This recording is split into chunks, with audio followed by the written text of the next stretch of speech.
আল্লাহ পাক জাহান্নামের আগুনকে সর্বপ্রথম 1000 বছর জ্বালালেন। 1000 বছর জ্বালানোর পরে জাহান্নামের আগুনের রং হলো সাদা।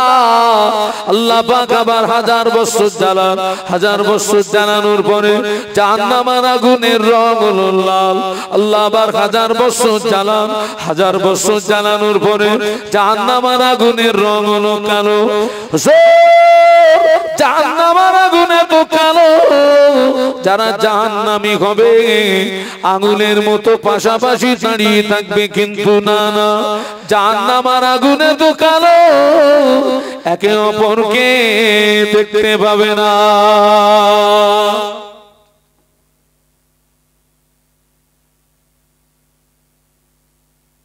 ইয়া রাসূলুল্লাহ, যারা জাহান্নামী হবে জাহান্নামীদের একটা একটা দাঁত উহুদ পাহাড়ের মতো বড় হবে। বলুন আল্লাহু আকবার। উহুদ পাহাড় কারা কারা দেখেছেন একটু হাত তোলেন তো। এখানে মক্কা শরীফ মদিনা শরীফ যাওয়ার লোক কেউ নেই? হাজী সাহেব দেখেছেন। জাহান্নামীদের একটা একটা দাঁত কত বড় হবে বলেছি? উহুদ পাহাড়ের মতো বড় হবে। জাহান্নামীদের গায়ের চামড়া 42 হাত পুরু হবে। একটু বলুন না আল্লাহু আকবার, আর একটু জবান খুলে বলুন না 42 হাত। আচ্ছা ভাই, জাহান্নামীদের গায়ের চামড়া এত পুরু হবে কেন বলুন তো? কারণ কি? এর কারণ হচ্ছে জ্বালা যন্ত্রণা অনুভূতি হয় চামড়ায় না গোশত? চামড়ায়। আল্লাহ এই জন্য জাহান্নামীদের গায়ের চামড়াটা অতটা পুরু করে দেবেন যাতে করে ওরা জাহান্নামের আযাবের মজাটা, জাহান্নামীদের যে পোশাক হবে ওই পোশাকটাকে নিয়ে আসমান এবং জমিনের মাঝখানে যদি ঝুলিয়ে দাও, জাহান্নামীদের পোশাকের তাপে তাম পৃথিবীর মানুষ মারা যাবে। জাহান্নামকে একটা সূচ দিয়ে যদি ছিদ্র করে দেয়, সূচের ছিদ্র দিয়ে সরিষা দানা পরিমাণে জাহান্নামের আগুন পৃথিবীর জমিনে যদি নেমে আসে বাবা, কিয়ামত পর্যন্ত তাম পৃথিবীর জমিনে কোনো সবুজ লতার জন্ম হবে না। যারা বিনা কারণে পরস্পর 3টে জুমা ছেড়ে দেবে, যারা বিনা কারণে পরস্পর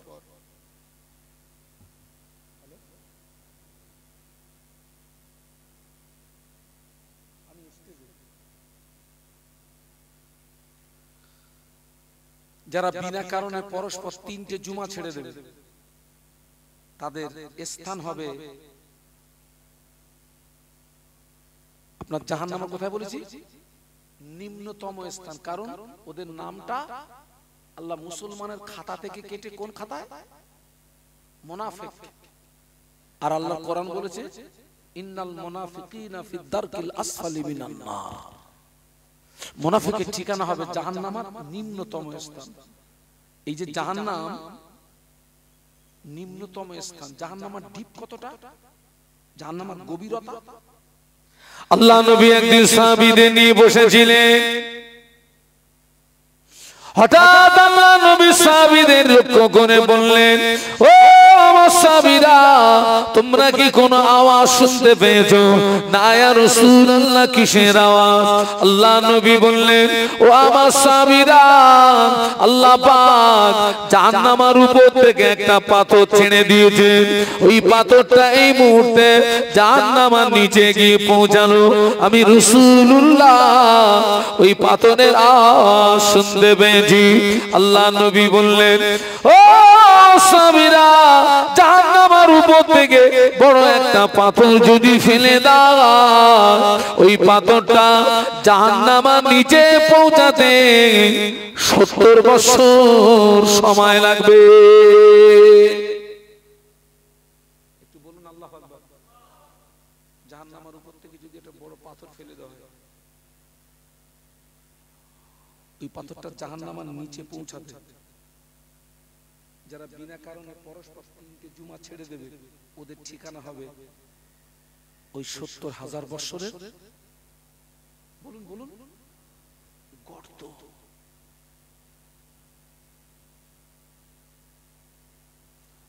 সময় সময় মনে হয় একদম অন্তরের কথা বলছি, যা হয়েছে আলহামদুলিল্লাহ, এবারে একটু ঘরের ভিতরে বসে আল্লাহ বিল্লাহ করি, কারণ এত জীবন ওয়াজ করে এখনো দাঁড়িয়ে পেশাব করা বন্ধ করতে পারলাম না।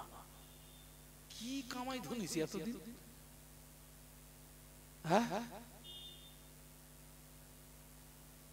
সপ্তাহে একটা দিন জুমার নামাজ, তুই যে জুমার নামাজ পড়লি নি, আবার তুমি মুসলমান হিসাবে দাবি করছো?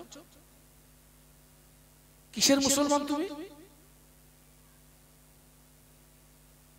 আর একদল মুসলমান আছে জুমার নামাজ পড়ে ঠিকই, কিন্তু ওদের ভিতরে আবার দুটো দল।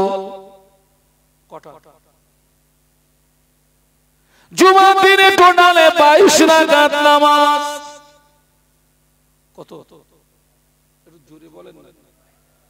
2 রাকাত নামাজ হলো তাহিয়াতুল উযুর নামাজ, 2 রাকাত নামাজ তাহিয়াতুল মসজিদের নামাজ, 4 রাকাত নামাজ ক্বাবলাল জুমার নামাজ, 2 রাকাত নামাজ ফরজ নামাজ, 4 রাকাত নামাজ বাদাল জুমার নামাজ, 4 রাকাত নামাজ আখিরি যোহরের নামাজ, 2 রাকাত নামাজ সুন্নাতুল ওয়াক্তের নামাজ, 2 রাকাত নামাজ নফল নামাজ।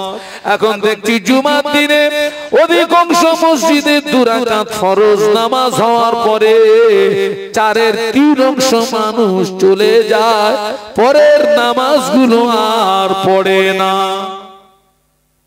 সত্য না মিথ্যা?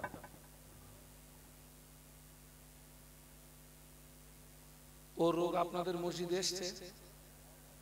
আচ্ছা ভাই, আমরা যদি এখান থেকে 10 বছর 15 বছর যদি পিছিয়ে যাই, তখন কি এই রোগ ছিল? এখন এই রোগটা আসলো কেন? এক শ্রেণীর মানুষ আছে, তারা আপনার সুন্নত নামাজ বেশি পড়ে না, নফল তারা পড়ে না, কিন্তু তারা, আমরা তাদেরকে অনুসরণ করি না। একটা দল আছে, তারা কি করলো আমার দেখার দরকার নেই। আপনি তো মুজাদ্দিদে জামানের মহব্বতের মানুষ, তো 5 হুজুরের মহব্বতের মানুষ, তো আল্লামা হুজুরের মহব্বতের মানুষ, তো আপনি চলে যাচ্ছেন কোন যুক্তিতে? হ্যাঁ, কিছু মানুষ আছেন তারা দায়িত্বশীল, বিশেষ কারণে হয়তো 2 রাকাত ফরজ নামাজ পড়ে চলে গেছেন, কিন্তু তিনি দায়িত্বশীল ব্যক্তি, তিনি বাড়িতে গিয়ে পরের নামাজগুলো আদায় করে দেন, কিন্তু এই সংখ্যাটা খুবই কম। আর ঢের সংখ্যা হচ্ছে মারহাবা। মারহাবা মানে কি?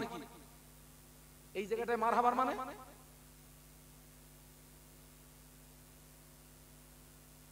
অবাক আশ্চর্য।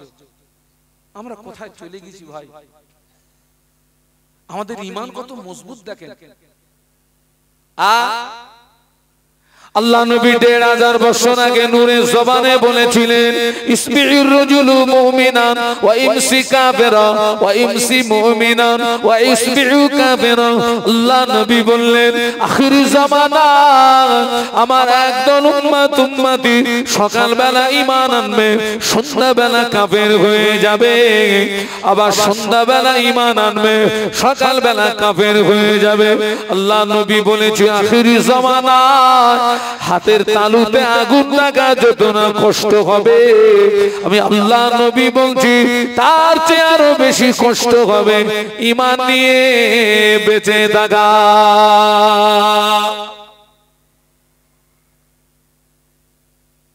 এখান থেকে 20 বছর 25 বছর আগে অধিকাংশ মসজিদ ছিল কাঁচা, কিন্তু মুসল্লিদের ঈমান ছিল পাকা। একটু সুবহানাল্লাহ বলা যাবে? একটু জোরে বল না ভাই, একটু মহব্বতে বলুন না। 20 বছর 25 বছর আগে মসজিদ ছিল কাঁচা, মুসল্লিদের ইমাম ছিল পাকা। এখন অধিকাংশ মসজিদ শান শওকাত হয়ে গিয়েছে, অধিকাংশ মুসল্লিদের ইমান দুর্বল হয়ে গিয়েছে।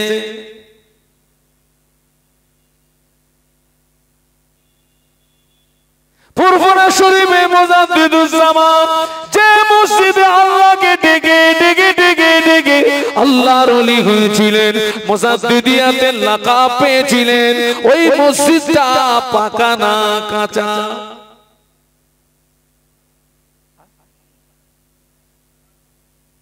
দুটো দল হয়ে গেছে, পাকা না কাঁচা? ওই মসজিদে কারা কারা গেছেন হাত তোলেন তো। মূল মসজিদটা মাটির, যেটা বাইরে এক্সট্রা ওটা পাকা। ওই মাটির মসজিদে মুজাদ্দিদুজ্জামান আল্লাহকে ডেকে ডেকে ডেকে ডেকে আল্লাহর ওলি হয়ে গেলেন। ওই মাটির মসজিদে মুজাদ্দিদুজ্জামান আল্লাহকে ডেকে ডেকে মুজাদ্দিদিয়াতের লাকাব পেয়ে গেলেন। আর আমরা মসজিদে এসি লাগিয়ে আল্লাহ পাওয়া যায় না। অধিকাংশ মসজিদে কি হয়ে গেছে বাবা, একটু কথা বলেন না। আমি একটা বাড়িতে মাহফিল করলাম, একটা ছেলে, বাড়িটা তৈরি করতে খরচ হয়েছে 2.5 কোটি টাকা। কত বলেছি? আমার 14 পুরুষ একসঙ্গে 2.5 কোটি টাকা দেখে, আমিও দেখি 2.5 কোটি। একটাই ছেলে, 3 তলা বাড়ি, 3 তলা বাড়ি। ওই বাড়ি মাঝখানে একটা পার্ক আছে,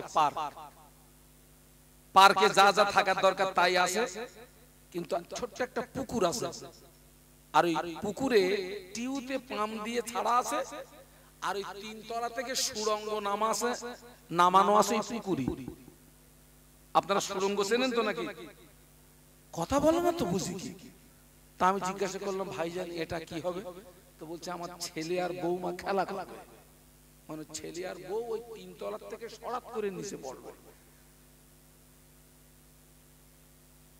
বারাসাতের পাশে, বারাসাত।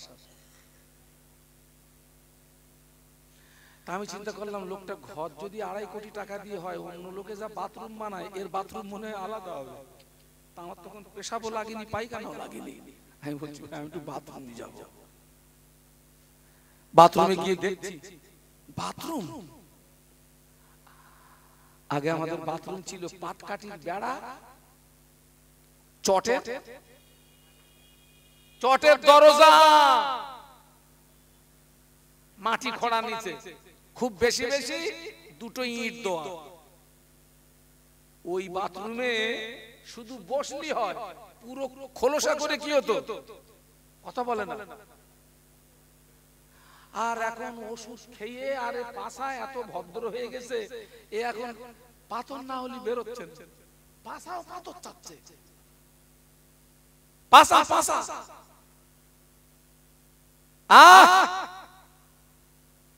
তাই বললাম দেখি এর বাথরুম খুব সাজানো বাথরুম, সেখানে উজু করার জায়গাটা আছে। তাই আমি মনে করলাম সেই যত্ন নেই, শীত একেবারে খালি ফিরে যাবো, অন্তত উজুটা করে যাই। ভাই তোকে আগে আমি বলে যাচ্ছি, এখন নামি দামি বাথরুমে যেতে গেলে কিন্তু পড়াশোনা করে যেতে হবে। পাক দিবি এক জায়গায়, মাল বেরোবে আর এক জায়গায়, যাবি উজু করতে গোসল করে বেরোবে। সেই মুসিবত আমার কপালে হয়ে গেছে। ওর ওখানে গেছি উজু করতে, পাক দিছি, আর ওদিকটা হু করে বেরিয়ে হুজুর ভিজে গেছে। আমি আপনার ওর থেকে বাইরে বেরিয়ে এসছি, বলছি হুজুর আপনি আপনার গায়ে পানি কেন? বলছি বাইরে উজু করতে কি গোসল হয়ে গেছে। হাসতেছেন, মানুষ মারা যাবে, কুকুরির ঘর রড দিয়ে ঘেরা এবং তার পাশ দিয়ে কাঁচ দিয়ে ঘেরা। 2টো কুকুর আছে, 2টো কুকুর। ওই কুকুরের ঘর যদি ভেঙে দেওয়া হয়, একটা গরিব মানুষের 2 কামরা পাকা বাড়ি হয়ে যাবে। আজ পর্যন্ত কোনোদিন শুনেছেন কুকুরের ঘরে এসি? কথা বলেন, শুনেছেন? 1.5 টন ওজনের এসি 2টো কুকুরের ঘরে। আমি চিন্তা করতেছি এখানে কিছু হোক আর না হোক সালাম নজরানাটা বেশি পাবো।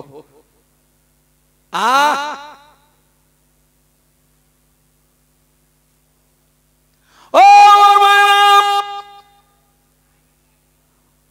ও যুবকেরা,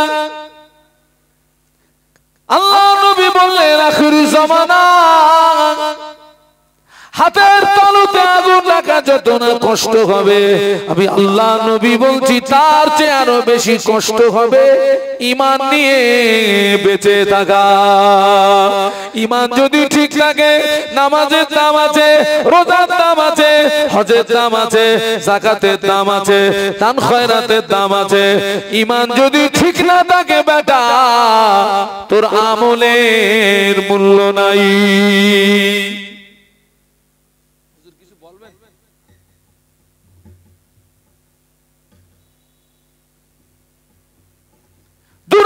ফরজ নামাজ পড়ে চলে যাচ্ছে, বাদাল জুমা পড়ে না, আখিরি জোহরের নামাজ পড়ে না, সুন্নাতুল ওয়াদ পড়ে না, দুরাকাত নফল নামাজ পড়ে না। আখিরি জোহরের নামাজ যদি না পড়ে, জুমার শর্তে সন্দেহ থাকা হেতু আখিরি জোহরের নামাজ যদি না পড়েন, বছরে 52টা জুমা কাজা হয়ে যাবে।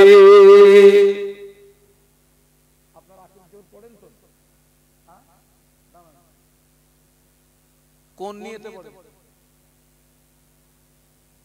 আখিরি জোহর ওয়াজিব, সুন্নত না নফল? যে বলতে পারবেন 100 টাকা পুরস্কার পাবেন। ওয়াজিব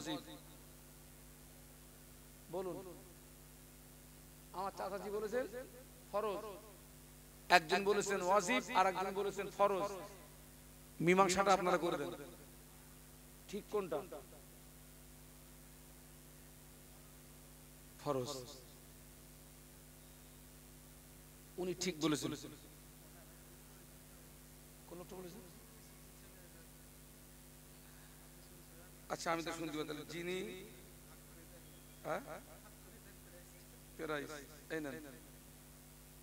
দুজনকে 200 টাকা দিয়ে আসি। না না না, নিতে হবে। আপনি আখিরি জোহরের নামাজ ফরজের নিয়তে পড়তে হবে। হুজুর আল্লাহ আমার নামাজ শিক্ষাটা দেখে নেবেন, 31 পৃষ্ঠাটা একটু খুলবেন। আখিরি জোহরের নামাজ ফরজের নিয়তে পড়তে হবে, কিন্তু অন্য ফরজ নামাজ কিভাবে পড়ি? অন্য ফরজ নামাজে প্রথমে 2 রাকাতে সূরা ফাতিহার পরে সূরা মিলাতে হয়, কিন্তু শেষে 2 রাকাতে শুধু সূরা ফাতিহা দিয়ে নামাজ শেষ করতে হয়। কিন্তু আখিরি জোহরের নামাজ ফরজের নিয়তে পড়তে হবে এবং 4 রাকাতে সূরা মিলাতে হবে। আমরা অনেকে জানি। আমি ঠিক বলছি কি ভুল বলছি? এই খোকা, এই আমার সঙ্গে কেরা আছিস? এই বসে বসে নামাজ শিক্ষা।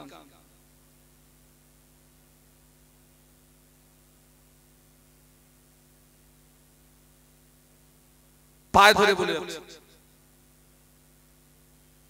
যা সর্বনাশ হয়ে গেছে গেছে। আজ জানো না জানো, পুরো গোদা বাংলা আওয়াজ করছি বলা, যা সর্বনাশ হয়ে গেছে গেছে। আর সর্বনাশ করো না। এমনি মসজিদ নিয়ে নিচ্ছে, মাদ্রাসা নিয়ে নিচ্ছে, ওয়াকফ সম্পত্তি কথা বলে না। আপনাদেরকে দাওয়াত দিচ্ছি আগামী 19শে ডিসেম্বর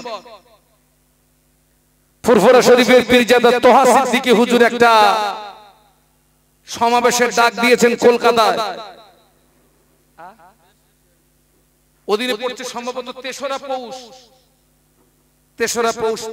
বারটা আমি সঠিক বলতে পারবো না, বৃহস্পতিবার। সবাইকে দাওয়াত দিচ্ছি, যাবেন এখান থেকে, গাড়ি ভাড়া করে যাবেন। এটা আমাদের ঈমানি লড়াই। মসজিদ আমাদের, মাদ্রাসা আমাদের, ওয়াকফ সম্পত্তি আমাদের।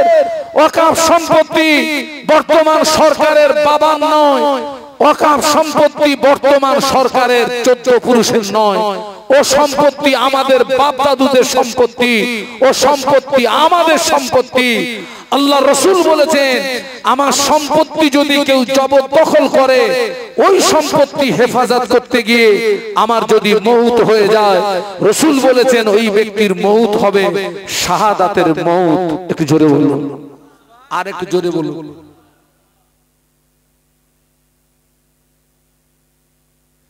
খবরদার,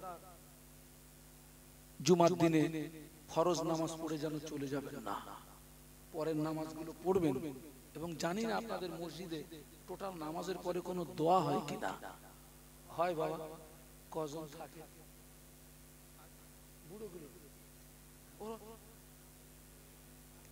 ওই যে বুড়োগুলো থাকে, ওরা মরবে, আর যুবকরা তো মরবে না। যুবক তুই মরবে না? 70 বছরের বুড়ো 25 বছরের যুবক ছেলের কবরে কি দিচ্ছে? মাটি দিচ্ছে। তার মানে বাপ বেঁচে আছে, ছেলে মরে গেছে। ছেলে তোরা যে পালাচ্ছিস, তোরা কি জানিস ফজরের আযান হয়ে গেল, জুমার আযান হয়ে গেল। ওই জুমার আযানের আওয়াজ শুনে সব মুসল্লিরা মসজিদে চলে আসলো। খুতবা হলো, নামাজ হবে। একই ইমাম, ইমামের পিছনে মুসল্লি, দুটো দলে মুসল্লি। একটা মুসল্লির বয়স 70 বছর, আর একটা মুসল্লির বয়স 20 বছরের টকবগে যুবক। একই জুমার নামাজ, একই ইমাম। এই দুটো মুসল্লির ভিতরে সব বেশি পাবে কে? কেন?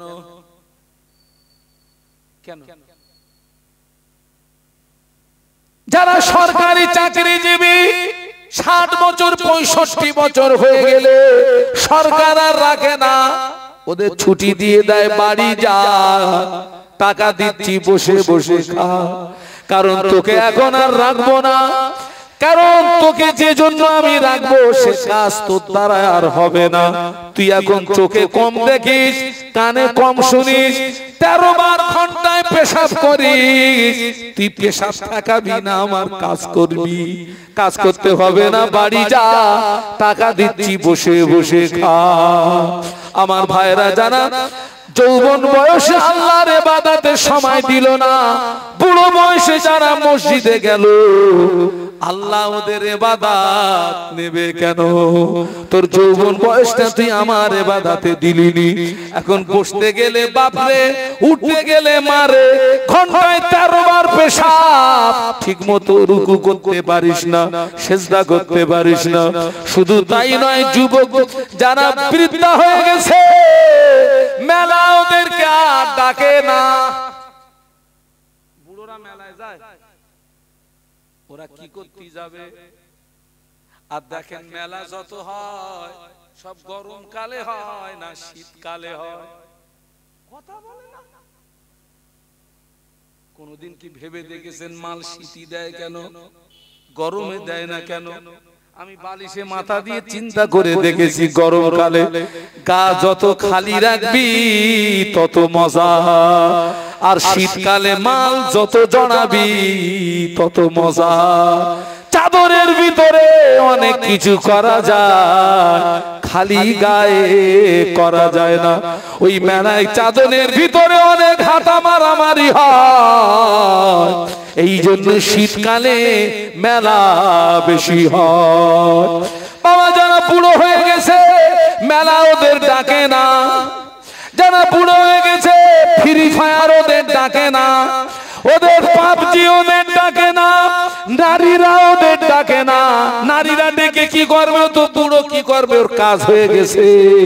কিন্তু যুবক যারা, মেলা ওদের ডাকে আমার দিকে আয়, তাস ওদের ডাকে আমার দিকে আয়, গান নদীর ডাকে আমার দিকে আয়, গাঁজা ওদের ডাকে আমার দিকে আয়, আর নারীরা ওদের হাত ছানি দেয় আমার দিকে আয়।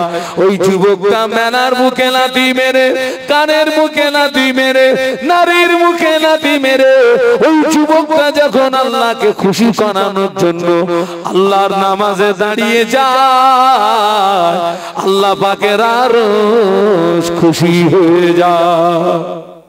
তাও একটু জোরে বলতে পারলেন? আমার জন্য মনে হচ্ছে আপনার কাছে সব সুগার। হ্যাঁ, সুগার যদি ঢাল লাগে আমার কাছ থেকে নেবেন। কত লাগবে দেবো ইনশাআল্লাহ। আমার কি আওয়াজ শুনে মনে হচ্ছে আমি চিচি করতেছি? দরুদ শরীফ আল্লাহুম্মা জোরে জোরে জোরে জোরে সাল্লি আলা। এই ছেলেরা জবান খুলে পড়ো। মাওলানা মুহাম্মদ।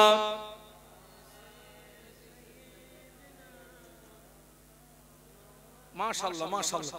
আরো মোহাব্বতে আল্লাহুম্মা সাল্লি আলা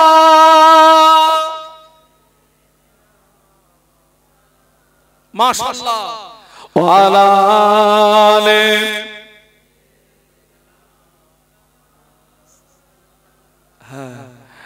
একটু কলেমার জিকির লা ইলাহা ইল্লাল্লাহ। জবান খুলে, জবান খুলে, লা ইলাহা ইল্লাল্লাহ, লা ইলাহা ইল্লাল্লাহ মুহাম্মাদুর রাসূলুল্লাহ। আল্লাহুম্মা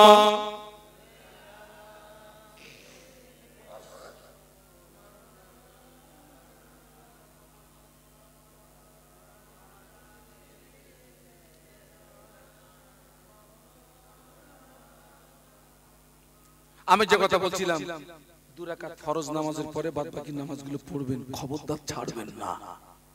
আর শেষের 2 রাকাত নফল বলে যাচ্ছে, খবরদার জীবনের ওই নফল নামাজ ছাড়বেন না।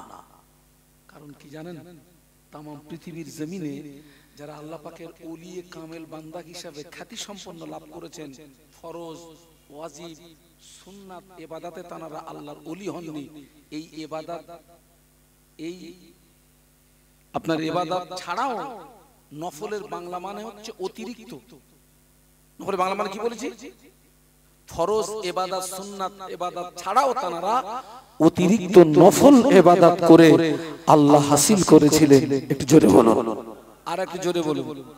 শুধু তাই নয়, কিয়ামতের ময়দানে আল্লাহ পাক সর্বপ্রথম নামাজের হিসাব নেবেন।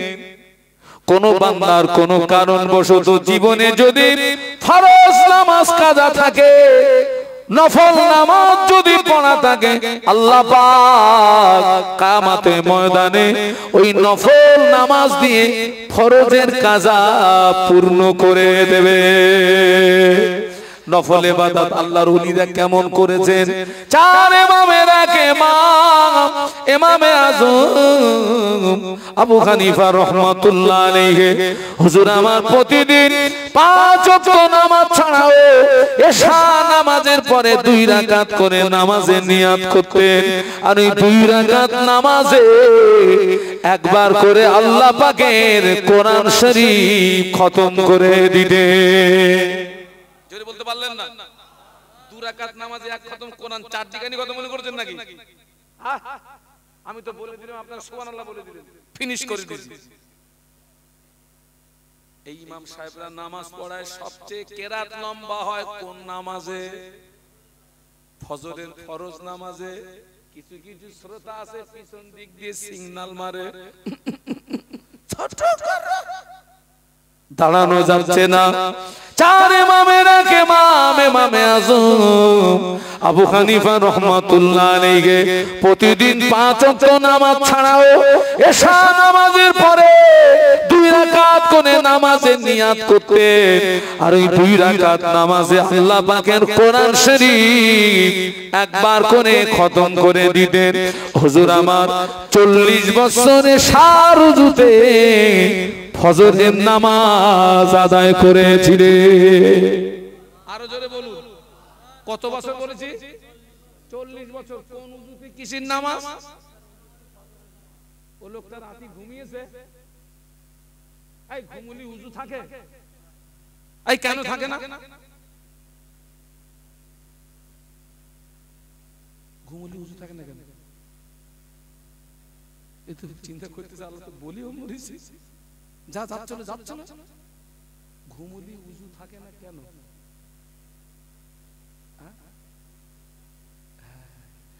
আসলে আমাদের শরীরের একটা বাঁধন আছে, বাঁধন।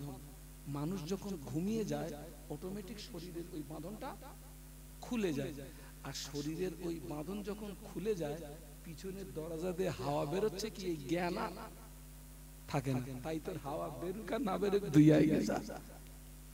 আল্লাহর ওদিকে মসজিদে খুতবা হচ্ছে, ফুল একটা ঘুম হয়ে গেছে। এইবারে আপনার মুয়াজ্জিন সাহেব আকামত শুরু করেছে, সব উঠে পড়েছে, ও ঝাড়া মারা খেয়ে উঠে পড়েছে। ও বলো পুরো ঘুমিয়ে কোথায় হাওয়া বেরিয়েছে তার ঠিক নেই। ওইভাবে আল্লাহু আকবার। ও চিন্তা করতেছে এইবার এখন যদি আমি বাইরে যাই সবাই বলবে এর বোধহয় হাওয়া বেরিয়েছে।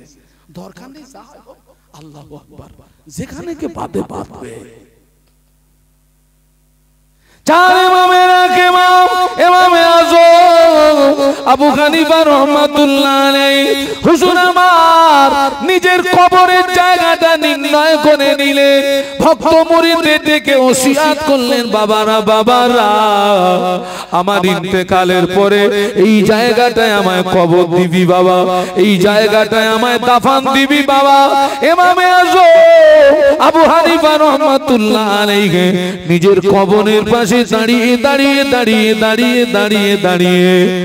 ৭,০০০ বার আল্লাহ পাকের কোরআন শরীফ খতম করেছিলেন। এগুলো সব কি ইবাদত? কি ইবাদত? পায়ে ধরে বলে যাচ্ছি, শেষের 2 রাকাত নফল নামাজ বলুন ছাড়বেন না। বছরে যদি 52টা জুমা হয়, 52 দুকানো কত? 104। তার মানে আপনি এক বছরে 104 রাকাত নামাজ থেকে মাহরুম হলেন। একটুখানি বিগত জীবনের দিকে চলুন। ছোটবেলায় সেই টাকা রাখতাম, ওর নাম কি? 10 পয়সা 20 পয়সা ঘট। আগে শব্দটা বলা যাবে না, ঘট বলবেন। 10 পয়সা 20 পয়সা করে রেখেছেন বাবা, বছরের শেষে যখন খুলেছেন তখন 10 পয়সা 20 পয়সা ছিল না, মোটা অঙ্কের টাকা হয়ে গেছে। আপনি আপনার জীবনে যদি প্রতি জুমার নামাজে 2 রাকাত করে নফল নামাজ যদি ছেড়ে দেন, বছরে 104 রাকাত নামাজ থেকে মাহরুম হবে।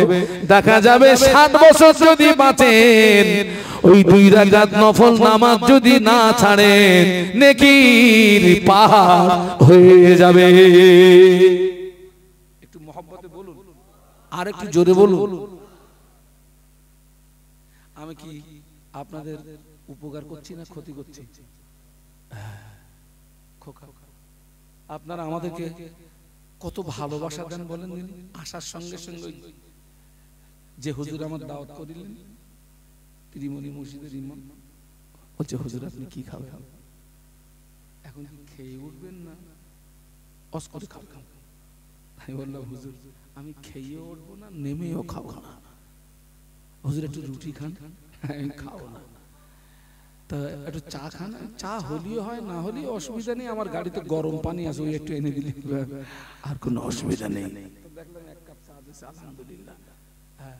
ভালো মাছ খাবে কে হুজুর, কালিয়া কোপ্তা খাবে কে হুজুর, মুরগির মাথা খাবে কে হুজুর। আবার যাওয়ার সময় একটা নজরানা দেবেন। আপনারা এত ভালোবাসা দিলেন, আমরা দেখতে পাচ্ছি ইবলিস একদল মানুষের হাত ধরে জাহান্নামের দিকে টেনে নিয়ে যাচ্ছে। আপনি আমাকে এত কিছু করলেন, আমি কি পারবো না ইবলিসের হাত থেকে আপনাকে ছিনিয়ে নিয়ে জান্নাতের রাস্তাটা দেখাতে? আপনি আমার জন্য এত কিছু করলেন, আমি আপনার জন্য একটুখানি পারবো না? খবরদার, জুমার দিনের ওই আখিরি মোনাজাতটা ছাড়বেন না। ও আমার ভাইরা, একা একা দোয়া, জামাতবদ্ধ দোয়া, এই দুটো দোয়ার ভিতরে কত পার্থক্য দেখুন। একা একা নামাজ, জামাতবদ্ধ ভাবে নামাজ, এই দুটো নামাজে পার্থক্য দেখুন। একা একা দোয়া করছেন, ওই দোয়াটা কবুল হতেও পারে নাও পারে। মনে করুন এই মসজিদে 500 লোক বসে আছে, সবাই মিলে দোয়া করছেন, 499 জনের দোয়া কবুল হয় নাই, একজনের দোয়া কবুল হয়ে গিয়েছে। আল্লাহ ওই একজনের উসিলায় গোটা মুসল্লিদের দোয়া কবুল হয়ে যায়। একা নামাজ পড়ছেন, ওই নামাজ কবুল হবে কিনা গ্যারান্টি নাই। মনে করুন মসজিদে 100 ব্যক্তি জামাতে নামাজ পড়ছেন, 99 জনের নামাজ কবুল হয়নি, একজনের নামাজ কবুল হয়ে গেছে। বাবা, ওই একজনের উসিলায় টোটাল মুসল্লিদের নামাজ কবুল হয়ে যায়। এ তো একটা দিক।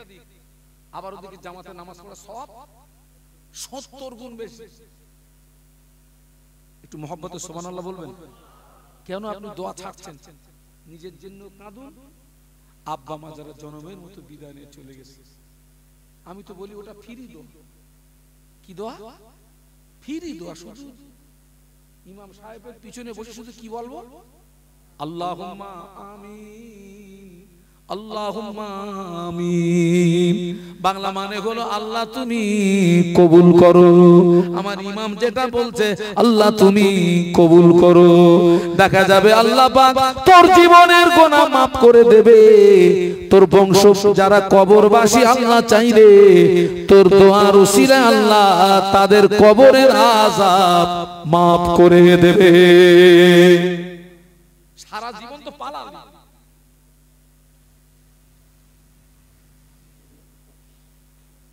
হ্যাঁ, দেখিছো? এই দেখো।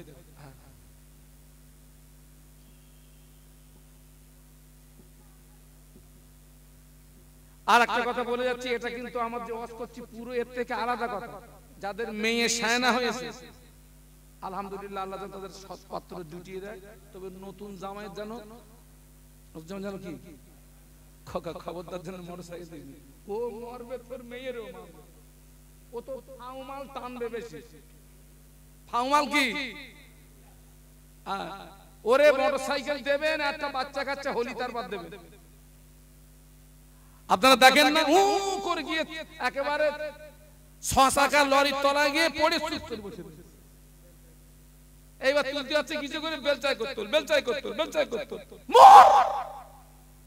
শয়তান গুলো কোথাকার। ও মরবে, আর একজনের কি করবে? দরুদ শরীফ আল্লাহুম্মা সাল্লি আলা। আরেকটু আওয়াজ বাড়ান, আরেকটু আওয়াজ বাড়ান। জজবা, জজবা। ওয়া আলা আলি।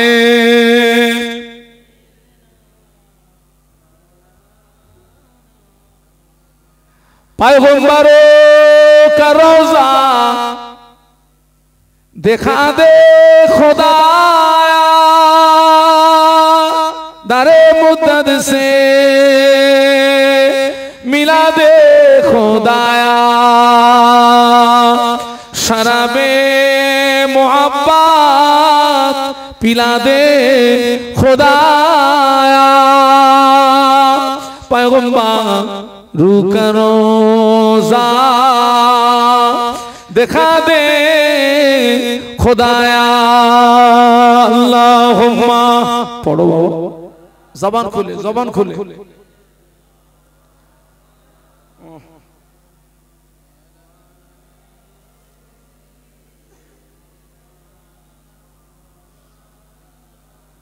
हाँ बोलून अल्लाहु আকবার। সাপ্তাহিক জুমার নামাজ পড়বেন, 5 ওয়াক্ত নামাজ পড়বেন, 5 ওয়াক্ত নামাজ। বাবা একটা কথা বলে যাচ্ছি, সারা জীবন যদি ওয়াজ দাও, সারা জীবন যদি ওয়াজ শোনো, নামাজ যদি না পড়ো, নাজাত পাবে আমার জানা নেই। আবার ঘুরিয়ে বলছি, নামাজ তোমাকে নাজাত দিতে পারবে না।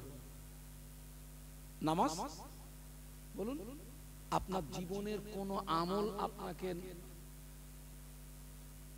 নাজাত দিতে পারবে না যতক্ষণ পর্যন্ত আল্লাহ পাকের রহমত আপনার উপরে বর্ষিত না হবে। স্বয়ং আল্লাহ রাসূল সাল্লাল্লাহু আলাইহি ওয়াসাল্লাম সাহাবীদের বলেছিলেন, সাহাবীরা আমি আল্লাহর নবীও ততক্ষণ আল্লাহর জান্নাতে যেতে পারবো না যতক্ষণ না পর্যন্ত আল্লাহ পাকের রহমত আমাকে ঘিরে না ফেলবে। একটু বলুন সুবহানাল্লাহ। তাহলে আপনি বললেন হুজুর তাই যদি হয় তাহলে আর ফাও কেটে লাভ কি?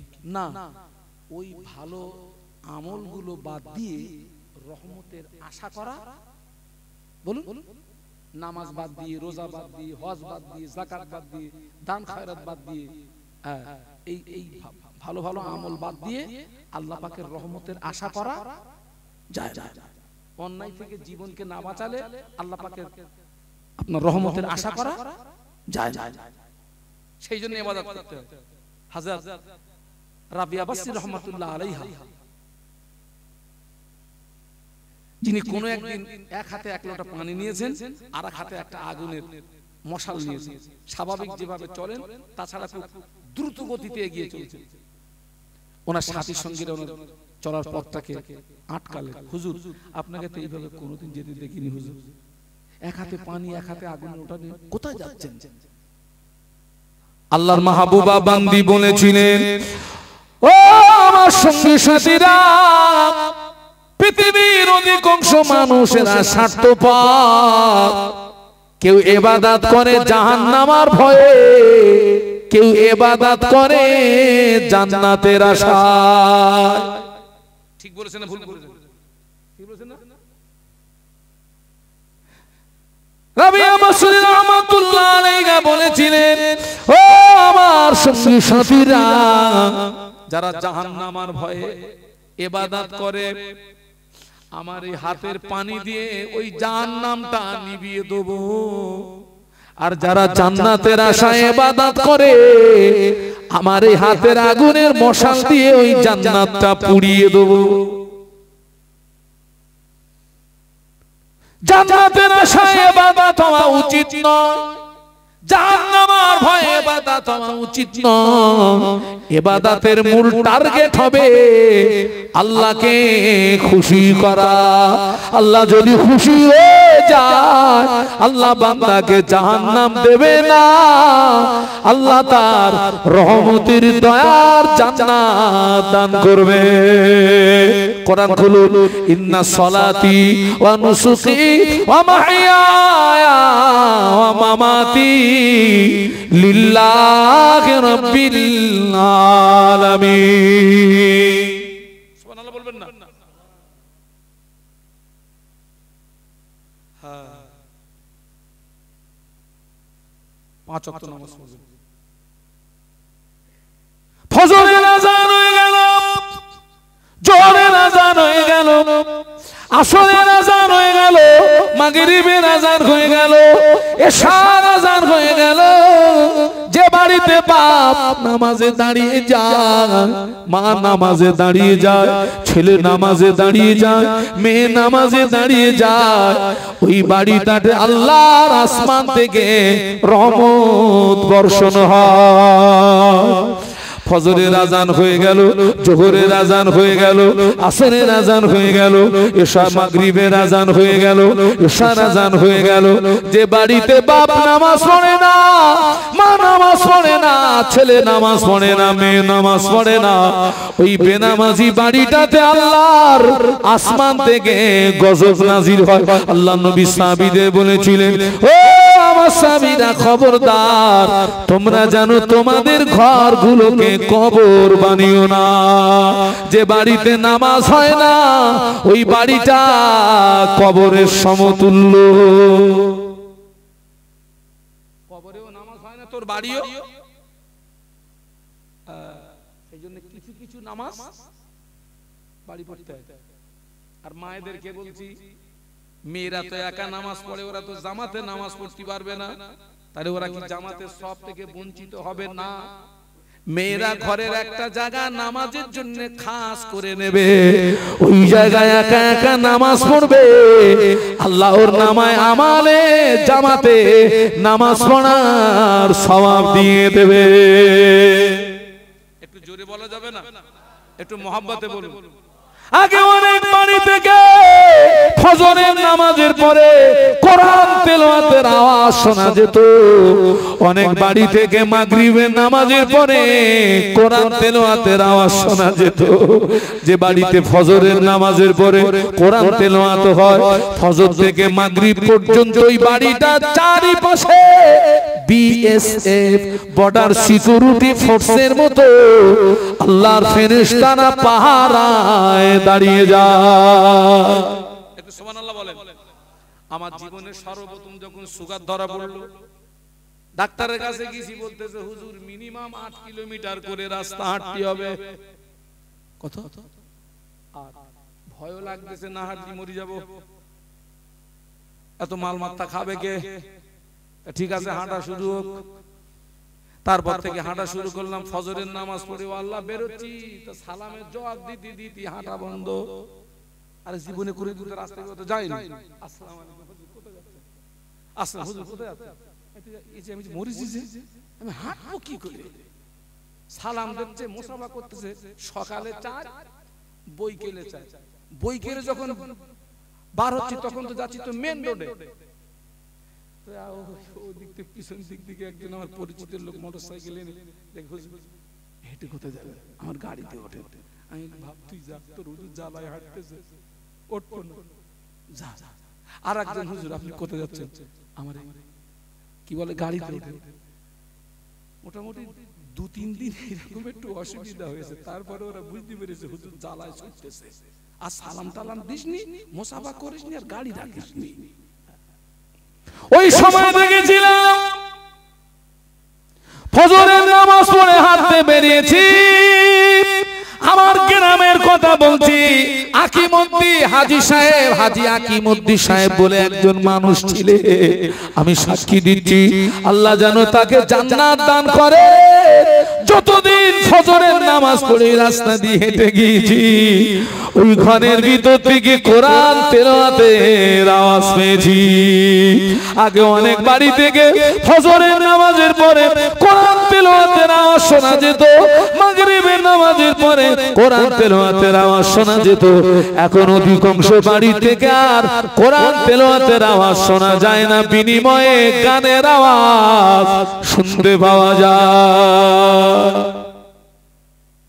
এই ঠিক না ভুল? আপনাদেরকে বলে যাচ্ছি, পারলে বাদ মাগরিব বাড়িতে একটু কোরআন তেলাওয়াত করবেন। ছেলেকে বলবেন কোরআন তেলাওয়াত কর, স্ত্রীকে বলবেন এসো তুমি আমি একসঙ্গে কোরআন তেলাওয়াত করি। ফজরের নামাজের পরে আল্লাহ কোরআন তেলাওয়াত করবে, আল্লাহ পাকের রহমত হবে, বরকত হবে। বাবা, আমরা যখন ছেলেদের জন্য মেয়ে দেখতে যাই, শ্বশুরের গোষ্ঠী যারা, আমরা মেয়েদেরকে কিছু জিজ্ঞাসা করি আর না করি, একটা প্রশ্ন করা ফরজ। কি বলেন দিন? মা তুমি কোরআন জানো? মা, ছেলের চাচা বলতেছে খোকা আমি তো সব কথা জিজ্ঞেস করেছি, তোর বৌমা হবে তুই কিছু বল।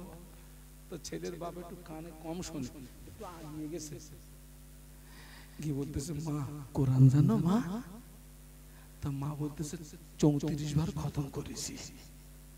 ছেলের বাপের কলিজা ঠান্ডা হয়ে গেছে। 34 বার মানে কি? এ তো খুব সাংঘাতিক জিনিস। ভাইরে বলতেছে খোকা তুই বাড়ি যা, ছেলেদের গুসকে আন, এই জিনিস না নে বাড়ি যাব না। তো আলহামদুলিল্লাহ বিয়ে শাদী হয়ে গেছে, বাড়ি আসছে। আজ পর্যন্ত কোন শ্বশুর কোন বৌমাকে কি বলেছেন মা তোকে দেখার সময় জিজ্ঞাসা করেছিলাম কোরআন জানিস কিনা?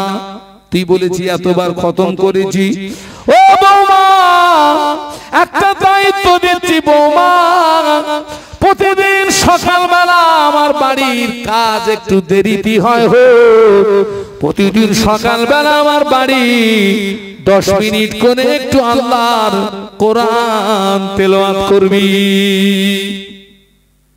আপনারা এখানে সব আছেন তো, শ্বশুর আছেন তো?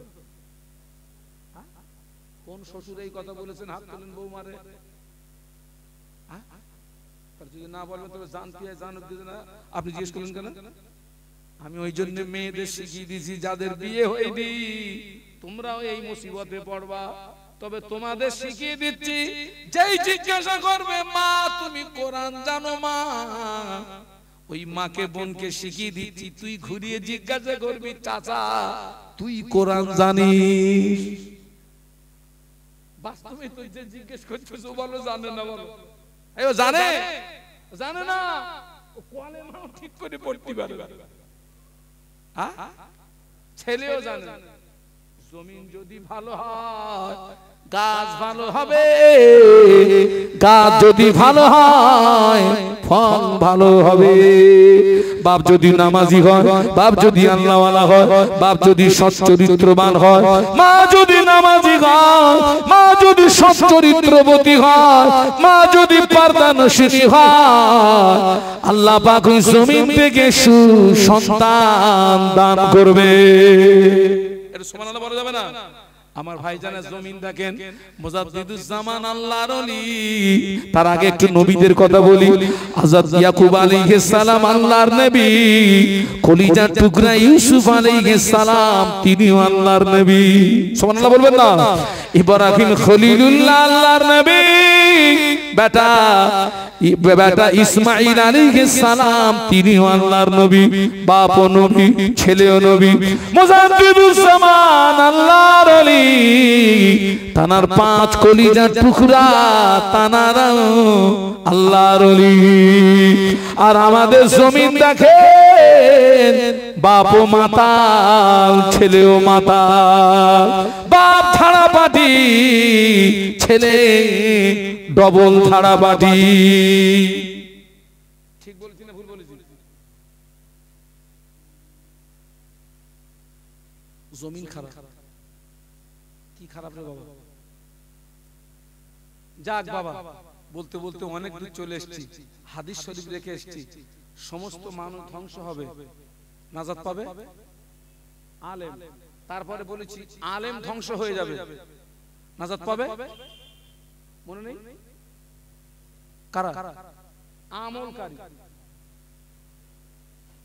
কারা পাবে? সবাই মিলে বলুন। আল্লাহ নবী আরেক ধাপ এগিয়ে গিয়ে বলছেন আমলকারীও নাজাত পাবে না। আল্লাহর নাজাত পাবে কে? আল্লাহ নবী বললেন আল্লাহ আমিলুনা কুল্লুহুম হালিকুনা ইল্লাল মুখলিসুন। আল্লাহ নবী বললেন সমস্ত আমলকারী ধ্বংস হয়ে যাবে, আমলকারী বরবাদ হয়ে যাবে, আমলকারী নাস্তে নাবুদ হয়ে যাবে। কেবলমাত্র যারা ইখলাসের সঙ্গে, খুলুসিয়াতের সঙ্গে লিল্লাহ, আল্লাহকে রাজি করানোর জন্য, আল্লাহকে খুশি করানোর জন্য, আল্লাহকে সন্তুষ্টি করানোর জন্য যারা আমল করবে, ওই আমলকারীরাই নাজাত পেয়ে যাবে। আপনি নামাজ পড়েছেন, উদ্দেশ্য আপনাকে নামাজি বলবে তাই। আপনি রোজা রেখেছেন, উদ্দেশ্য আপনাকে রোজাদার বলবে তাই। হজ করেছেন, উদ্দেশ্য ডিগ্রি বাড়বে তাই। ওরা ধ্বংস হয়ে যাবে। যারা আল্লাহকে রাজি করানোর জন্য, আল্লাহকে খুশি করানোর জন্য, আল্লাহকে সন্তুষ্টি করানোর জন্য ওই আয়াত ইন্না সালাতি ওয়া নুসুকি ওয়া মাহইয়ায়া ওয়া মামাতি লিল্লাহি রাব্বিল আলামিন। যারা আল্লাহকে রাজি করানোর জন্য, আল্লাহকে খুশি করানোর জন্য, আল্লাহকে সন্তুষ্টি করানোর জন্য যারা আমল করবে, ওই আমলকারীরাই নাজাত পেয়ে যাবে। আল্লাহ কবুল করেন, আল্লাহ কবুল করেন, আল্লাহ কবুল করেন। আমি আপনাদের কাছ থেকে বিদায় নেব ভাই। হ্যাঁ, আমার জন্য দোয়া করবেন। ওয়াজ করা সহজ, আমল করা ওয়াজ করা 7 জনমের মতন মিটিয়ে দেবে বাবা। হ্যাঁ, অত্যন্ত দুঃখের সঙ্গে বলছি, আল্লাহ গুনাহ মাফ করুক। অনেক বক্তারাও 5 ওয়াক্ত নামাজ ঠিক মতন পড়ে না, পড়ে না, বস করে যাচ্ছে।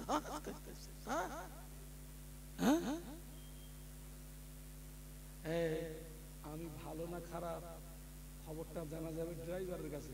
মাল কোথায় ঘরে বলবি? ঠিক বলছি না ভুল বলছি? আমার আমার স্ত্রীর সঙ্গে আমার যতটা সময় না কাটে তার চেয়ে বেশি সময় কাটে আমার ড্রাইভারের সঙ্গে।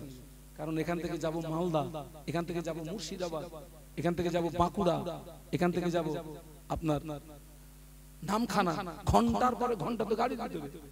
এন্ড হুজুর কি এক জায়গায় যাচ্ছে না, কোথাও কোনো হোল্ডে টোল্ডে থাকতেছে, একটু খবর লে দেখে যা, নামাজ কালাম ঠিক মতন পড়তেছ কিনা দেখ, শুধু বলতেছ গাড়ি চালা, দাও ধর, দাও ধর, দাও ধর। আল্লাহ হেদায়েত দেন, বলুন আল্লাহুম্মা আমিন, বলুন আল্লাহুম্মা আমিন। বলুন আমার জন্য দোয়া করবেন। আমি আপনাদেরকে যতটা বলেছি আল্লাহ পাক জন্য তার চেয়ে বেশি আমল করার তৌফিক দেন, বলুন আল্লাহুম্মা।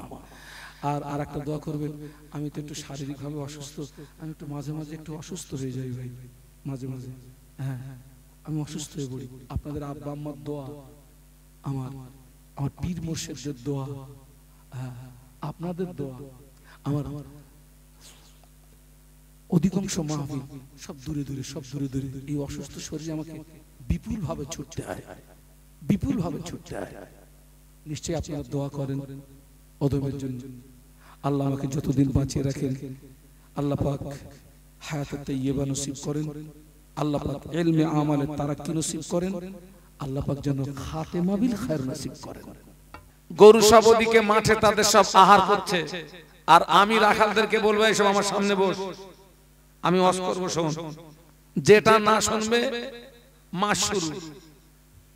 আমি এমনি একেবারে শুরু জীবনে আমি একটু ঠান্ডা গন্ডা ছিলাম, ওই সব রাখালদেরকে নিয়ে আমি ওয়াজ করতাম, ওই আব্বাজানের রস।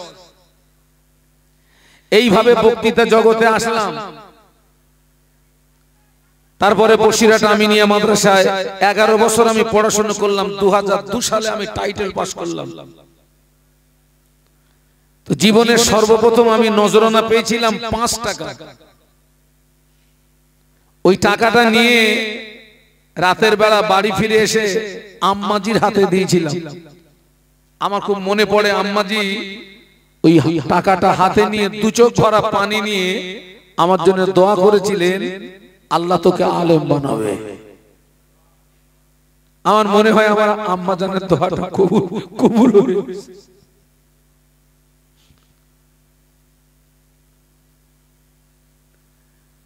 আল্লাহ আমাকে যে সম্মান দিয়েছেন, এই সম্মান পাওয়ার যোগ্য ব্যক্তি আমি না। এটা আমার আব্বা আম্মার দোয়া। সেখান থেকে মাহফিল করছি, কিন্তু দেখতে পাচ্ছি এখান থেকে 20 বছর, 15 বছর, 20 বছর আগে এত মাহফিল হতো না বাবা। বর্তমান যুগ সন্ধিক্ষণের যে মাহফিল হচ্ছে, এত মাহফিল হতো না। এখান থেকে 15 বছর, 20 বছর আগে এত বক্তাও পাওয়া যেত না। মুরব্বীরা সাক্ষী দেন, বাস্তব না অবাস্তব। এত হুজুর পাওয়া যেত না, এত মাহফিলও। কিন্তু এই 15 বছর, 20 বছর আগে গুটি কত আলেমের দ্বারাতে সমাজের মানুষ যে হেদায়েত পেয়েছিলেন, সমাজের মানুষ যে উপকৃত হয়েছিলেন, এখন আমরা দর্জন হুজুর বক্তৃতা রেখেও সমাজ সেই উপকৃত হচ্ছে না। এর কারণ কি? এত মাহফিল হচ্ছে, অঙ্ক তো এটাই ছিল। মাহফিল বেড়েছে, হুজুর বেড়েছে, মানে পরিবর্তনের সংখ্যা বাড়বে। কিন্তু আমি দেখছি মাহফিলের গতি যত বেড়েছে, এক শ্রেণীর মুসলমানের দ্বারাতে শরীয়ত বিরোধী কাজের গতিটাও তত। একটু কথা বলুন, কথা বলুন, বাস্তব না অবাস্তব? এত মাহফিল হচ্ছে, কাজ হচ্ছে। ওই যে ইমাম সাহেব একটা কথা বলছিলেন না,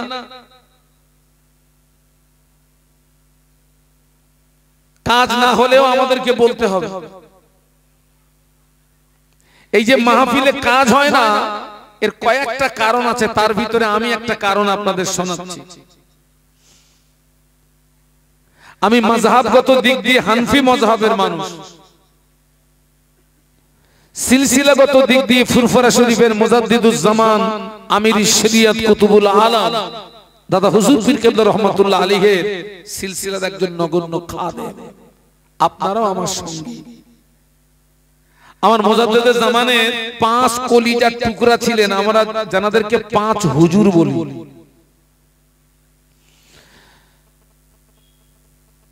5 হুজুরের ভিতরে একজন হুজুরকে বলা হতো কাইয়ুমুজ জামান। বলুন তো কোন হুজুরকে বলা হতো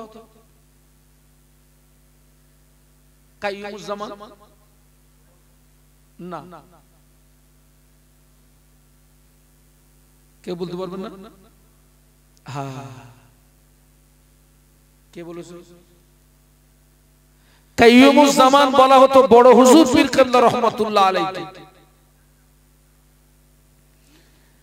কাইয়ুমুজ জামান বড় হুজুর পীর কেবলা রহমাতুল্লাহ আলাইহি কোন একদিন ভক্ত মুরিদদেরকে সামনে নিয়ে খুব আক্ষেপের সঙ্গে একটি কথা বলেছিলেন, বাবা আমি মনে করছি ওয়াজ করা বন্ধ করে দেব, ওয়াজ আমি আর করব না। ওনার ভক্ত মুরিদ মুহিব্বিন জানারা তারা বললেন, হুজুর আপনি এরকম কথা বলছেন কেন? আপনি যদি বক্তৃতা জগৎ থেকে পিছিয়ে আসেন, সমাজ তো আরো গোমরাহির মধ্যে পড়ে যাবে। তো হুজুর বলেছিলেন, আমি 3টে কারণে মনে করছি ওয়াজ করা বন্ধ করে দেব। সবাই মিলে বলুন তো কটা কারণ? 3টে। তার ভিতরে 1 নাম্বার কারণ বলেছিলেন, বাবা যারা বক্তা এদের অধিকাংশ নিয়ত খারাপ। আগে ধরেছেন আমাদের। 2 নাম্বার বলেছিলেন, বাবা যারা শ্রোতা ওদের অধিকাংশ নিয়ত খারাপ। আর 3 নাম্বার বলেছিলেন, বাবা যারা জলসা কমিটি ওদেরও অধিকাংশ নিয়ত খারাপ। কটা হলো? সব বক্তার কথা বলেননি, সব শ্রোতার কথা বলেননি, সব জলসা কমিটির কথা বলেননি, একটা শব্দ ব্যবহার করেছেন। কি সেটা? অধিকাংশ। অধিকাংশ বক্তা, শ্রোতা, কমিটি, এই 3 শ্রেণীর মানুষের নিয়ত যখন এক হবে মানে এই 3 শ্রেণীর মানুষের নিয়ত যখন আল্লাহর সন্তুষ্টির উদ্দেশ্য হবে, অটোমেটিক ওই মাহফিলে আল্লাহর পক্ষ থেকে রহমত বর্ষিত হবে। একটু জোরে বলা যাবে? আর একটু জোরে বলতে হবে। শুধু রহমত আসবে না, ওই ওয়াজ নসিহত মানুষের হৃদয়ে রেখাপাত করবে। আর এই 3 শ্রেণীর ভিতরে কারোর যদি নিয়ত খারাপ হয়ে যায়, ওই মাহফিলে রহমত আসবে না, ওয়াজ নসিহত মানুষের হৃদয়ে রেখাপাত। বলুন আজকে তাই হচ্ছে। এই দেখেন বুখারী শরীফ, আমরা অনেকে জানি যে কোরআন শরীফের পরের স্থান হচ্ছে, বলুন না, কথা বলুন না, বুখারী শরীফ। ইমাম বুখারী রহমাতুল্লাহ আলাইহি যে হাদিস শরীফ দিয়ে উনি শুরু করেছিলেন,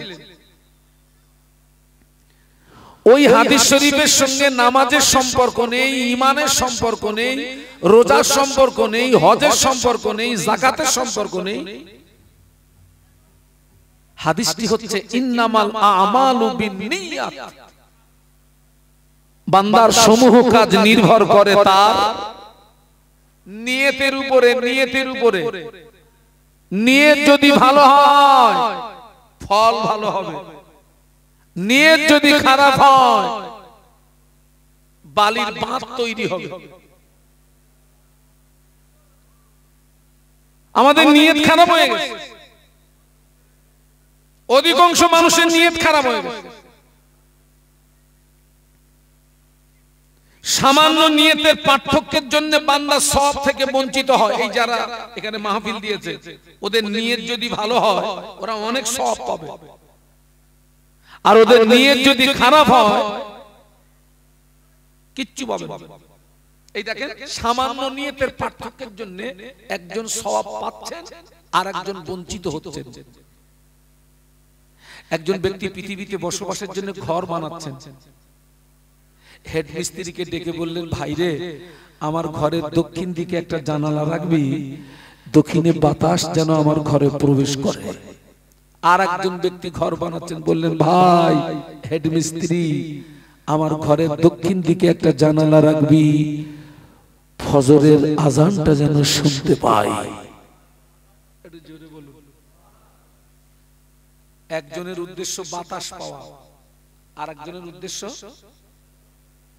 আচ্ছা যিনি বাতাস পাওয়ার উদ্দেশ্যে জানালা রেখেছেন ওই জানালা দিয়ে কি আজানের আওয়াজ আসবে না? আর যিনি আজান শোনার জন্য জানালা রেখেছেন ওই জানালা দিয়ে কি বাতাস ঢুকবে না? ঢুকবে তো। তাহলে দুজনের নিয়তের পার্থক্য হয়ে তো কোনো অসুবিধা নেই, মাল তো সমান পাচ্ছে নাকি না?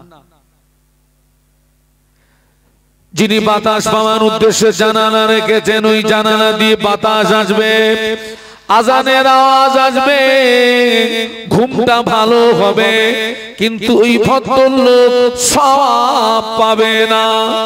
যিনি আজানের আওয়াজ শোনার জন্য জানালা রেখেছেন, আজানের আওয়াজ আসবে, বাতাস আসবে, ঘুমটা ভালো হবে, ওর নিয়তটা ভালো হওয়ার কারণে আল্লাহ পাক ওর নামায়ে আমালে সওয়াব দান করবে। একটু মহব্বতের সঙ্গে বলুন। একটা শব্দের পার্থক্য, আজান আর, আমার কথা বুঝতে পারছেন না? একজন সওয়াব পাবে আর একজন, সেই জন্য নিয়ত ঠিক করে। মাহফিল দিলে হবে না, মাহফিলে আসতে হবে। আসলে হবে না, মাহফিলে বসতে হবে। বসলে হবে না, ওয়াজ নসিহত শুনতে হবে। শুনতে হবে না, বলুন তো কি করতে হবে? আমল করতে হবে। এটাই হচ্ছে লাস্ট স্টপেজ। এইবার একটা একটা করে মিলিয়ে নেন তো। মাহফিল দিলে হবে না, আসতে হবে। এই মাহফিল যারা দিয়েছে সবাই কি মাহফিলে এসেছে? একটু বলুন বলুন। এক নাম্বার ফেল।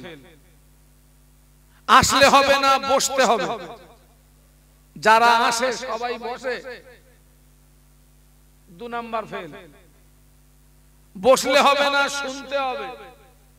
যারা বসে সবাই শুনে, হুজুর ওয়াজ করতেছে ওদিকে পিছনে বাদাম কুইন্টন খালি খেয়ে ফেলেছে, শোনে না। আবার শুনলে হবে না, আমল করতে হবে। যারা শুনে সবাই আমল করে, বাপ তো কি করে কাজটা হয় বল দিন দেখি। আল্লাহ রাসূল কি বলছে দেখুন। قال النبي صلى الله عليه وسلم الناس كلهم غالكون إلا العالمون العالمون كلهم غالكون إلا العاملون العاملون كلهم غالكون إلا المخلصون একটু বলুন না আল্লাহু আকবার। একটু জবান খুলে বলুন। ওকা এখানে একটা চিলিপচি লাগবে বাবা, চিলিপচি। আল্লাহ রাসূল বলছেন সমস্ত মানুষ ধ্বংস হয়ে যাবে। আমার দিকে তাকান। সমস্ত মানুষ কি হবে? ধ্বংস হয়ে যাবে, বরবাদ হয়ে যাবে, নাস্তে নাবুদ হয়ে যাবে। কেবলমাত্র আলেমরা নাজাত পেয়ে যাবে। একটু বলুন সুবহানাল্লাহ। আল্লাহ রাসূল বলছেন আন-নাসু কুল্লুহুম হালিকুনা ইল্লাল আলিমুন। সব ধ্বংস হয়ে যাবে, সব মানুষ বরবাদ হয়ে যাবে, নাস্তে নাবুদ হয়ে যাবে, আলেম নাজাত পেয়ে যাবে। এই হাদিস শরীফটা শুনে আপনাদের মনে কিন্তু একটা প্রশ্ন এসে যাওয়াটাই স্বাভাবিক যে হুজুর তাহলে আপনারাই শুধু বাঁচবেন আর আমরা সব শেষ। আপনারা তো সাধারণ মানুষ, তো তাহলে আপনারাই শুধু বাঁচবেন, আমরা সব শেষ। ঘাবড়ানোর কোনো কারণ নেই। এই মাহফিল আমাদের বাঁচার ডাক দিয়েছে, আপনারাও বাঁচতে এসেছেন। আমি শাহানুর আলম, আমিও বাঁচতে এসেছি, আপনাদেরকে বাঁচানো হবে। বলুন ইনশাআল্লাহ, একটু বলুন ইনশাআল্লাহ। এ দেখেন, আরবের একজন টপ র‍্যাঙ্কের কবি, যার নাম হযরত হাসান বিন সাবিত রাদিয়াল্লাহু আনহু, যিনি একজন কবি হিসাবে সারা বিশ্বে খ্যাতি অর্জন করেছিলেন। ইনি জীবনের শুরুতে ইসলামের বিরুদ্ধে, নবীর বিরুদ্ধে প্রচুর কবিতা লিখেছিলেন। কার বিরুদ্ধে বলেছি? ইসলামের বিরুদ্ধে, নবীর বিরুদ্ধে প্রচুর কবিতা লিখেছিলেন। পরবর্তীতে উনি যখন ইসলাম গ্রহণ করলেন, অটোমেটিক তলোয়ারটা ঘুরে গেল। এবারে নবীর পক্ষে, ইসলামের পক্ষে আর কাফেরদের বিরুদ্ধে কবিতা লিখতে শুরু করলেন। একটু সুবহানাল্লাহ বলবেন, একটু মহব্বতে বলুন। আমার গালে না অনেকটা তো এসে গেছে, থুতু এসে গেছে। খোকা একটু দে, কিছু দে বাপ। একবার দরুদ শরীফ, আল্লাহুম্মা সাল্লি আলা।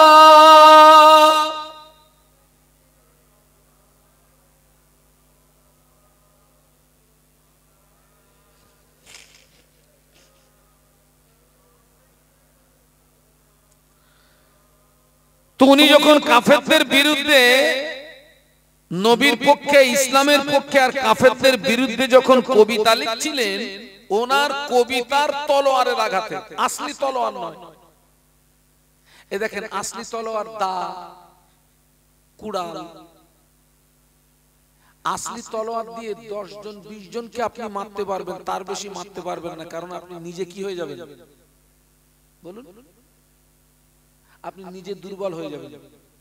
কিন্তু কবিতার তলোয়ার এত মারাত্মক, কবিতার তলোয়ারে একটা জাতকে মেরে দেওয়া যেতে পারে, একটা কওমকে মেরে দেওয়া যেতে পারে। তো উনি যখন কাফেরদের বিরুদ্ধে যখন কবিতা লিখছিলেন, কওম তুলে, গোত্র তুলে উনি তলোয়ার চালাচ্ছিলেন, কাফেরদেরকে মেরে তুলোধনা করছিলেন।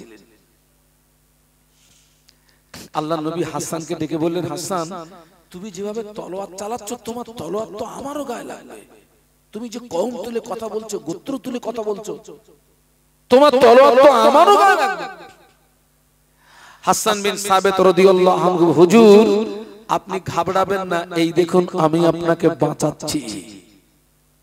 হাসান বিন সাবিত রাদিয়াল্লাহু আনহু বলেছিলেন, ইয়া রাসূলুল্লাহ, হাবিবাল্লাহ, আটার খামিনের ভিতরে একটি চুল যদি পড়ে যায়, ওই চুলটাকে যদি টেনে বার করে নেওয়া হয়, ওই চুলের গায়ে যেমন আটা লাগতে পারে না, ওই চুলের গায়ে যেমন আটা লাগাও সম্ভব। ইয়া রাসূলুল্লাহ, হাবিবাল্লাহ, আমি কওম তুলে তলোয়ার চালাচ্ছি ঠিকই, আমি গোত্র তুলে তলোয়ার চালাচ্ছি ঠিকই, আমি আপনাকে ওই রকমই চুলের মতো টেনে বার করে নেব।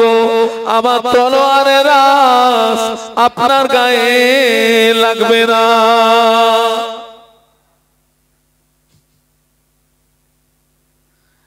তো আল্লাহ নবী বললেন, সমস্ত মানুষ ধ্বংস হবে, নাজাত পাবে কারা? আলেম।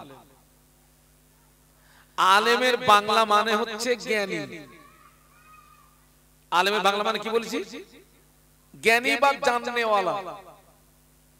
আলেম ইসম ফাইলের সিগা। আচ্ছা ভাই, 5 ওয়াক্ত নামাজ পড়তে হবে, রমজান শরীফে রোজা রাখতে হবে, টাকা থাকলে হজ করতে হবে, টাকা থাকলে যাকাত দিতে হবে, এই জ্ঞানগুলো আপনাদের সকলের আছে না নেই?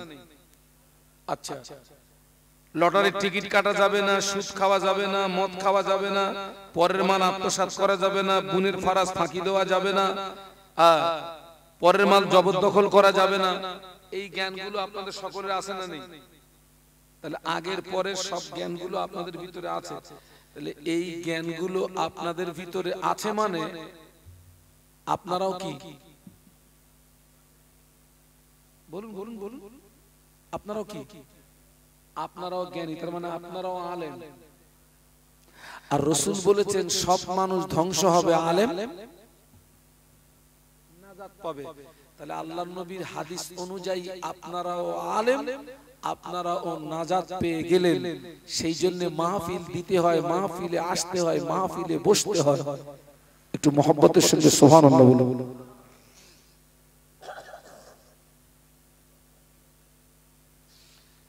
আপনারা শুধু আলেম না, আমার দৃষ্টিতে আপনারা মুফতিও বটে। এখন যদি ফতোয়া ফারাজের দরকার হয়, কোন মুফতি সাহেবের কাছে যাবেন না, ফুরফুরা শরীফে যাবেন না, নিষেধ করছি আমি একটা জায়গা বলে দিচ্ছি। সাদা কাগজে বায়ান লিখে এলাকার যেখানে সবচেয়ে বড় চায়ের দোকান আছে, এই আপনারা বলেন চার দোকানে মুফতি থাকে না থাকে না? কত বড় বড় ফতোয়া দেবেন। ইরাক পাস, ইরান পাস, সৌদি আরব পাস, মিশর পাস, জর্ডান পাস। ওখানে পুরো সমাজনীতি, ধর্মনীতি, রাজনীতি, দুনিয়ায় যত নীতি আছে সব পাওয়া যাবে কোথায়? এই বাস্তব না অবাস্তব বলেন? ওখানে ফতোয়া মেরে মেরে ফাটাফাট। আমার জন্য মনে হলো পুরো ফতোয়ার হাফেজ, সূরা ফাতিহার মতো মুখস্থ সব। তাহলে আপনারাও আলেম, নাজাত পেয়ে গেলেন। আরেকবার সুবহানাল্লাহ বলুন, একটু মহব্বত বলুন। কিন্তু আল্লাহর নবী আরেক ধাপ এগিয়ে গিয়ে বলছেন আলেম নাজাত পাবে না। একটু আগে কি বলেছেন? আল্লাহ নবী বললেন আল আলিমুনা কুল্লুহুম গালিকুনা ইল্লা আল্লাহ আমিলুন। আল্লাহ নবী বললেন সমস্ত আলেম ধ্বংস হয়ে যাবে, আলেম বরবাদ হয়ে যাবে, আলেম নাস্তেনাবুদ হয়ে যাবে, কেবলমাত্র আমলকারীরাই নাজাত পেয়ে যাবে। আমরা হলাম জেনে ভূত, জানার নাম আলেম না, মানার নাম আমরা জেনে ভূত। 5 ওয়াক্ত নামাজ পড়তে হবে কোন নারী আর কোন পুরুষ জানে না? সবাই জানে। আমলটা সকলের ভিতরে আছে, জ্ঞান আছে কিন্তু আমল নেই। জ্ঞান আছে কি নেই? ও ধ্বংস হয়ে যাবে, বরবাদ হয়ে যাবে, ওকে কেউ বাঁচাতে পারবে না। সমাজে অনেক মুসলমান আছে সারা বছরে 2 দিনের বেশি নামাজ পড়ে না। কোন নামাজ? আপনাদের আব্বা আম্মার দোয়া, আমাকে এক এক রাতে এক এক জেলায় যেতে হয় আমাকে। এই আজকের দেখছি 2টো দাওয়াত পড়েছে একদম লোকালিটি।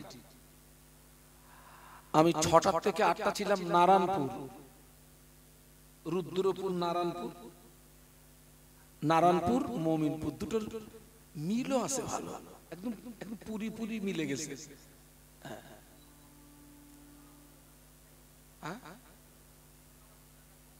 সারা বছরে 2 দিনের বেশি নামাজ পড়ে না, জুমার নামাজ পড়ে না, 5 ওয়াক্ত নামাজ পড়ে না। অনেক মুসলমান আছে দাঁড়িয়ে দাঁড়িয়ে পেশাব করে পানি নেয় না। আছে না নেই? মেয়েদের ঈদের নামাজ নাই, মেয়েদের জুমার নামাজ নাই। সমাজে অনেক নারী আছে সারা বছরে আল্লাহর জমিনে একটা সেজদা দেয় না। অনেক নারীরা পেশাব করে পানি নেয় না। ওরা যদি বিনা তওবায় মারা যায়, কিয়ামত পর্যন্ত ওদের কবরের আগুন বন্ধ হবে না। বলুন আল্লাহু আকবার। আমি যে কথাগুলো বলছি বাস্তব না অবাস্তব? আবার অনেক জায়গায় গিয়ে শুনতেছি বলে হুজুর আমাদের গ্রামে কিছু জন্তু আছে, ঈদও বলে না। কি আছে? জন্তু।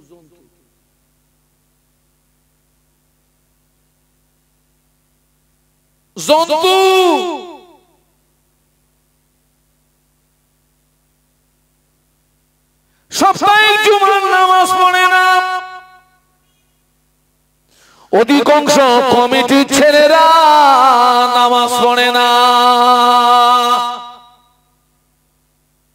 বাস্তব না বাস্তব?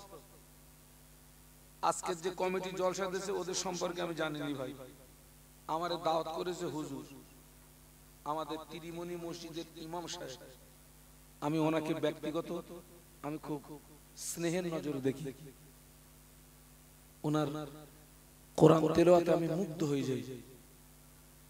আমি তো প্রায় আপনাদের কি বলে তিরিমনি মসজিদে মাগরিবের নামাজ পড়ি, আমি বেরিয়ে যাই, ওই রাস্তা দিয়ে বেরিয়ে যাই, এত সুন্দর কোরআন তেলাওয়াত।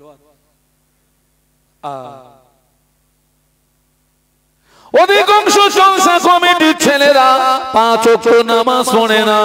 অধিকাংশ জলসা কমিটির ছেলেরা জুমার নামাজ পড়ে না।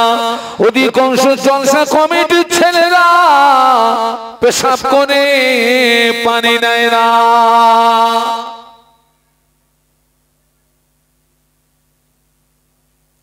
আল্লাহ নবী 1000 বছর আগে নূরের জবানে বলে গেলেন, মান তারাকা সানাসা জুমাতিন মিন গায়রি উযরিন কুতিবা মিনাল মুনাফিকিন আও কামা ক্বালা আলাইহিস সালাম। আল্লাহ নবী বললেন, যে ব্যক্তি বিনা কারণে পরস্পর 3টে জুমা ছেড়ে দেবে। কটা বলুন? 3টে বিনা কারণে। ওই ব্যক্তির নামটা মুসলমানের খাতা থেকে কেটে মুনাফিকের খাতায় লেখা হয়। মুনাফিকের ঠিকানা কোথায়?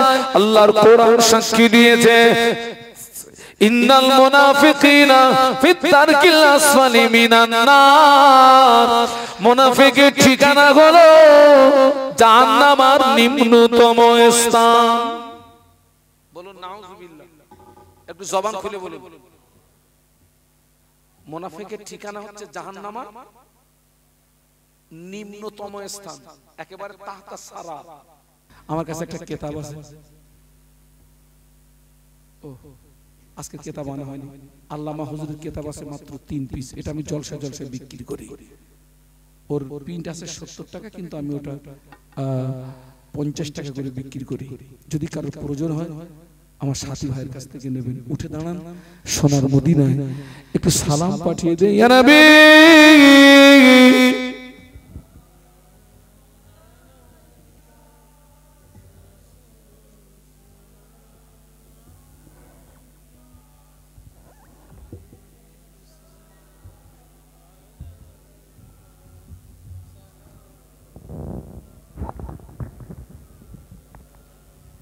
ছেলেরা এই সুযোগে যারা এখনো তোমরা যারা বাইরে আছো, এই সুযোগে আল্লাহর রাস্তায় মাহফিলের ভিতরে চলে আসো। আমরা কিন্তু সকলে তাহাজ্জুদের রক্তে পৌঁছে গেছি। 11টা এখন তাহাজ্জুদের রক্ত এসে যাচ্ছে। এই সময়টা দোয়া কবুলিয়াতের সময়। আমার পরপরই আমার ভাই হাফেজ মুজাফফর হোসেন সাহেব তিনি আপনাদের কাছে আসবেন। তিনি আজকের এই মাহফিলের আখেরি বক্তা। তিনি আপনাদেরকে নিয়ে আখের দোয়া মনত করবেন। যারা আশেপাশে আছেন চলে আসেন। তালাল বাদরু আলাইনা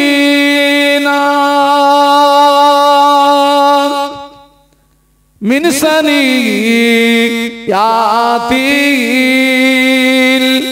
ওয়াদাই ওয়াজাবা শুকরু আলাইনা মাদা লিল্লাহ হিদায়াত ইয়া নবী।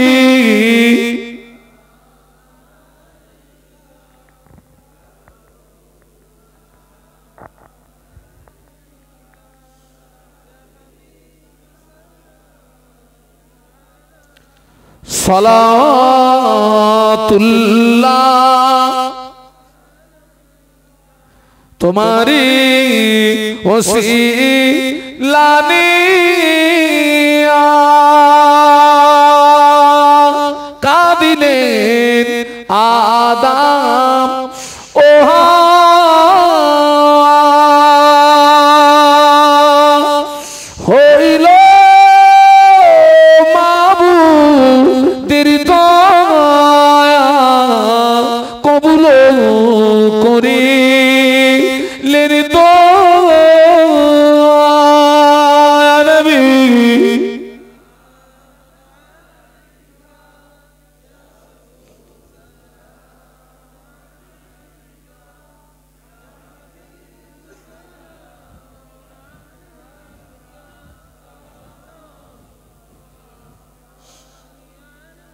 উড়িল আল্লাহর ও বাণী,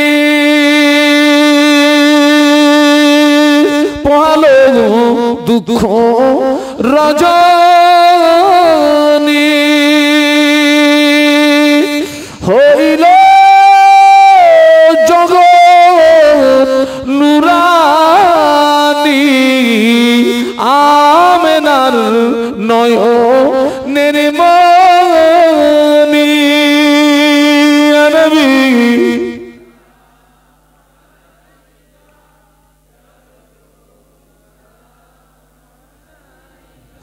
ইয়া হাবিব সালাম,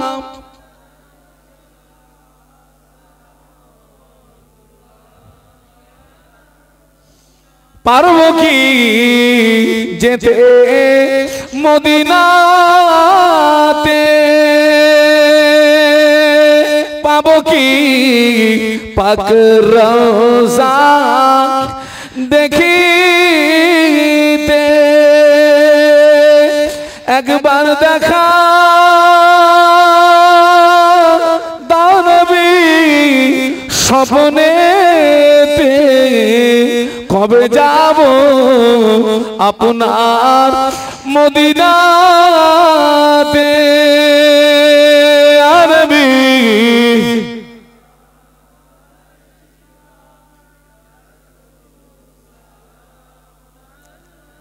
ইয়া হাবিব সালাম আলাইকা,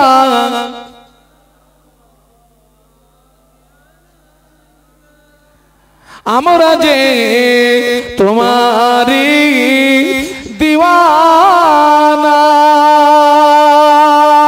তুমি যে মোদের ঠিকানা, কবে যাব সোনার মদিনা, তাই পাঠালাম সালামের নজরানা। নবী সালাম,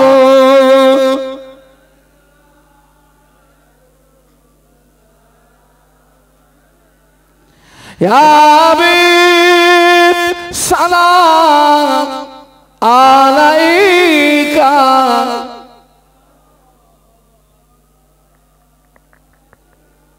আমার ভাই এসছে, একটু তাকবীর দেন তো, নারায়ে তাকবীর।